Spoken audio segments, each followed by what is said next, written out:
I'm Bruce Fummey. It's the 6th of February and welcome to today's episode of This Place in Scottish History. In the 4th of February episode, Dave Holt was the first guy to correctly identify that people in Edinburgh spit on the heart of Midlothian for good luck and to snub their nose at authority. He also identified that the Stone of Destiny is held in Scone. In the episode before that, Christine Ramsey was the first person to correctly identify a Daniel Defoe book, Moll Flanders.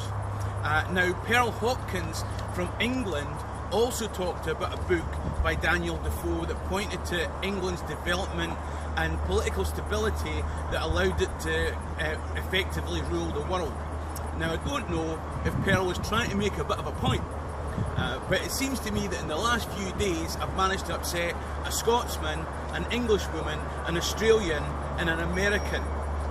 I'm just glad these don't go out in North Korea, because it seems to me that the way that the North Koreans and the South Koreans get each other's throat, it seems like it's dog eat dog out there. Anyway, the point is, people south of the border are watching this day in Scottish history.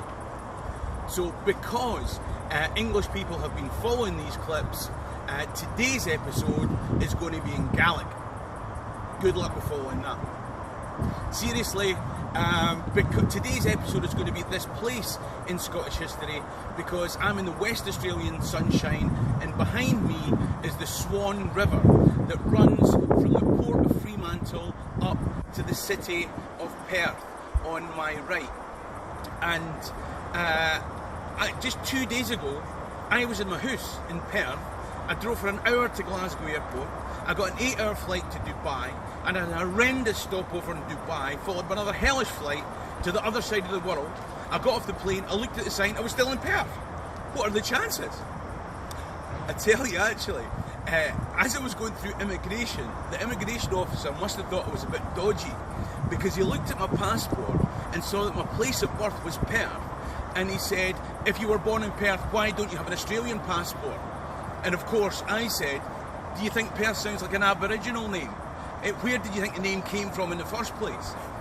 He obviously thought, arsehole, because he put on a pair of rubber gloves and investigated mine. Anyway, today's episode is This Place in Scottish history rather than This Day in Scottish history, because I thought I'd tell you how this city got its name. Obviously, before Europeans, Aboriginal people had lived here for a long time, and they called the area Boorloo, and I hope I've got that pronunciation correct. And then in 1697, the Dutch came, but they thought the ground was too stony. In 1801, the French sailed up the Swan River, but they thought the ground was too hard. In 1822, the English came. They thought the ground was too sandy. But in March 1827, a Scotsman arrived and he just got out a shovel and got on with it. See, that's the thing about us Scots. If you ever need to dispose of a body, we don't ask any questions. Right? So, the place that the English, the Dutch and the French had turned their nose up at turned out to be one of the most resource-rich parts of Australia, and it was a Scotsman that petitioned the British government to set up a free colony here. And obviously this town, city, is called Perth because his name was James Stirling. He was born in Coatbridge. But along with him, he brought another Scotsman, the botanist Charles Fraser, who was from Blair Athol in Perthshire. So they called this the Swan RiverColony.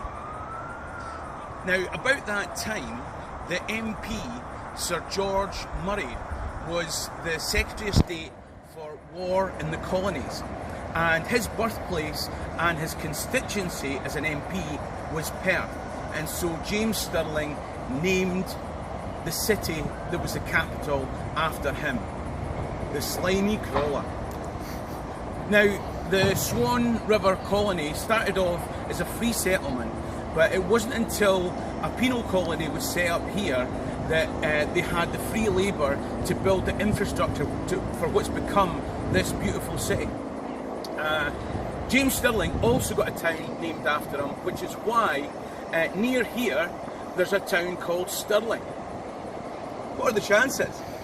Yeah? Anyway, a question for you for this episode. Who is the current Westminster MP for Perth? And who was that person's predecessor? And what is the link to this place? Now that seems like a complicated question. However, as an incentive, I've met an Aboriginal guy, and he says if anyone gets the answer completely correct, he's going to get on a boat, sail to the British Isles, plant a flag, and declare an independent Republic of Scotland. So there's a motivation for at least 45% here. Anyway, I hope you've enjoyed today's episode. As always, if you've liked this episode, like and share the clip, like and share the Facebook page this day. Oh, sorry, the Facebook page is called Scotland History Tours. Better still, subscribe to my YouTube channel. If you're watching this on YouTube, a button will come up here that you can click on and go through to subscribe. In the meantime, bye-bye the new. We'll see you next.